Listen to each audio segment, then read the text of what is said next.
Oh, yum. Yeah, that's the delicious food for thought I'm going to be serving up today. Yeah. Hello, my citizens of the world. I am Yes or No, and today I'm coming at you with some like theoretical, poetical food for thought. I'm gonna be honest, it's half baked. You know, like a chocolate chip cookie. Delicious, but might give you salmonella. Okay, let's move on. So, I actually did not come up with this idea. This was from a friend of mine who is a fellow INTJ. And as soon as I figured out he was an INTJ, I'm like, let me mine your brain for information. I got overly enthused. Note, I am not married to these ideas. I am just casually dating them. So him and I were talking about the whole like Alan Watts-esque philosophy to life. Humans are not just these individual egos walking around, but rather we are kind of like leaves on a tree, right? We might feel like we're all not connected, but really we are all stemming from the same place, right? We're all part of the same organism, which is hashtag the world or hashtag the universe. I don't know how deep you want to get into it, and I'm actually not sure how much I believe this, but whatever. That's the premise we started from, right? And so it was kind of like under that concept, it's like, why then would we individually be afraid of the concept of death? Right? Because if we die, it's not like the whole organism dies, right? It's not like the world dies, it's not like the universe dies.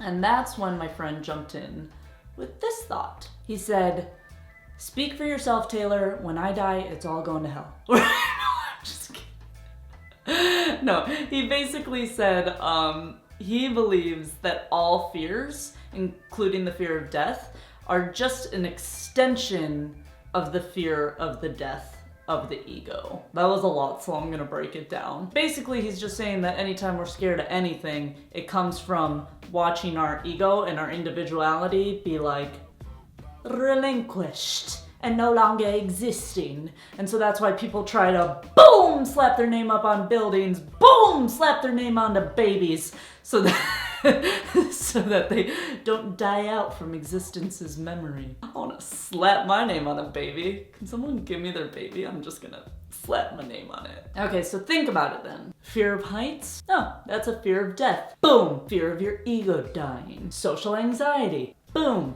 fear of wounding your ego. Right, so it's interesting, to say the least. So what my friend figured was that he would try and conquer this fear of death, and he figured once he did that, that all his little like petty fears would kind of fall away. So my friend came up with this interesting experiment where basically he thought, you know, okay, I'm gonna do all these things where I have to face my fear of death, right? And then he figured after he did those things that all his petty fears would kind of just drift away or be inconsequential. And so he like went skydiving, he went bungee jumping, he did trapezing. But yeah, he basically did all these things where you have to come to grips with the fact that you are not indestructible. I'm gonna have to take his word on this one, but he said it pretty much worked. And I'm not sure that that approach will work for everybody, but it is kind of a common technique, at least, to do like exposure therapy. So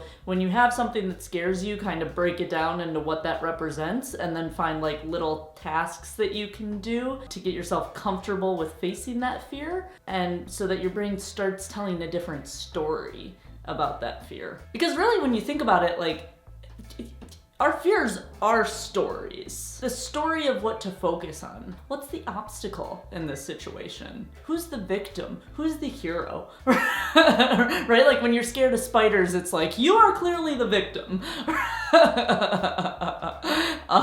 So it's about like rearranging that story. And I think about that a lot with my bouldering, for example. So when I'm high up on a rock climbing wall, like, 15 feet in the air, if I feel confident in what I'm doing and if I'm paying attention to the next hold, I usually feel pretty powerful. But when I start becoming aware of the fact that I am very high up and my arms are very breakable it's a different story. No, but I kind of like this idea of letting go of our ego fitting into the idea of building up our courage. That's my favorite motto, right? Live life from courage, not fear. And if fear is being worried about the ego, then like learning how to let go of the ego, it's just so poetic that would lead you back to courage. Because like once we learn how to let go of ourselves and be one with everything, that's when we're most courageous of all. Oh God, it's so beautiful. If there is a singularity, that's gonna be part of it. But this video did not address any biological reasons for fear, such as the ones we are ingrained with before we're even able to make stories, such as like when we're babies and we're already pre-programmed with the fear of heights and a fear of loud noises. So we'll just brush that under the rug. And I hope you enjoyed this half-baked food for thought. And I hope it didn't give you salmonella. But I'm not afraid of sharing ideas, because I'm not afraid of the death of my ego. But I am afraid of the death of my bank account. So if you'd like to donate to my Patreon, you can do so down below. And if you would like to donate to my heart, you can feel free to just go and watch more videos. I would love that. Peace, guys.